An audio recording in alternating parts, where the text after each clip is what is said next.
Good morning and welcome back to Mull. Indoors today in the kitchen. Don't panic, I'm not going to do my Jamie Oliver.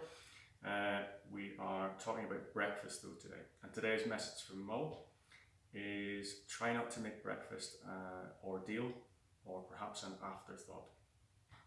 Now I think for many, breakfast becomes a bit of a rushed affair. It's almost something to get through, and it can elevate stress levels first thing in the morning, especially if you have young children or perhaps you're rushing out to get to work. And the issue here is that what we eat and drink first thing in the morning, or in some cases what we avoid eating or avoid drinking first thing in the morning, has a pivotal role on how we're set up for the rest of the day and how our body behaves for the rest of the day. And as I say, for many, it becomes a bit of an ordeal, especially if you're trying to get kids out for school, as I know.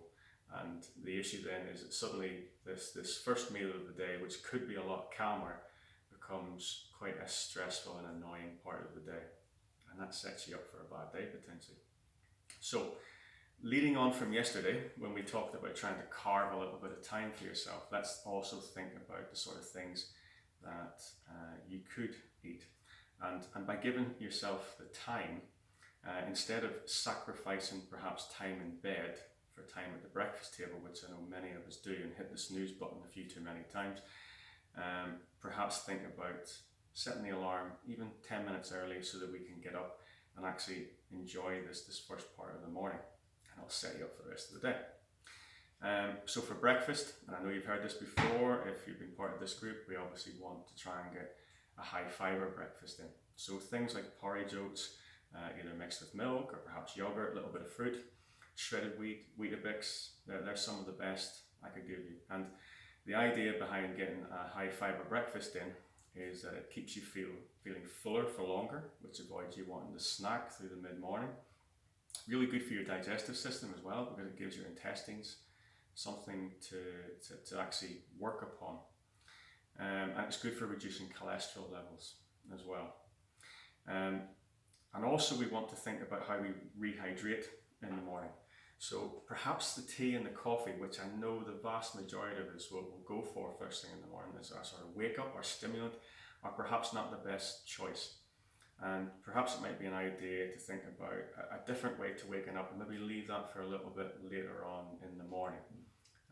And obviously we're trying to reduce our caffeine intake over the whole day if we possibly can, because it has quite a profound effect upon not just stress levels but your ability to get to sleep, which makes this time of the morning that bit harder to get out of bed. So what about thinking about another little sort of mini ritual, a sort of active kindness to yourself, where perhaps make a citrus drink. So just maybe giving yourself some time to squeeze a lemon or an orange. I didn't have a lemon this morning, so we're on quite an old orange, but sometimes over here on Mull we don't get the freshest of fruit. Don't tell the local store I said that or I'll be in trouble. But instead of going for a caffeine boost first thing in the morning, what about a vitamin C hit? So by maybe taking a hot orange drink, hot lemon drink, we boost our vitamin C levels. That's good for improving our immunity. It gives our immune system a bit of a boost. Vitamin C is also really good for the absorption of iron into our body. And it also acts as an anti-inflammatory. I can go in the compost, save the planet. Also scientifically proven that if you drink your orange juice in a cup that's got puffins on it, it's much better for you. A little bit of hot water. I feel like Ainsley Harriet now. And what about trying that instead of going for the immediate caffeine hit in the morning? Give yourself an extra 5 minutes, go and find your favourite chair, sit yourself down, have a little bit of me time before the chaos starts in the morning. And by doing that, you're nourishing your body really well, and hopefully the rest of the day will follow suit. Another cracking day, and I hope if you're in this part of the country that you get out and about. Watch the ice obviously. Some parts of the country went to -12 last night. Don't mind know it on the bike this morning. And by the way, that's why you're not getting me out and about at the minute because I would need the sort of lighting rig that a film crew might require at the time that I'm out cycling. So I'm waiting a little bit later. I hope you're okay with that. Once we start to get a bit more daylight in the morning, I'll shoot these from on location out and about. So give it a go. Enjoy your drink and catch you soon. All the best. Bye bye.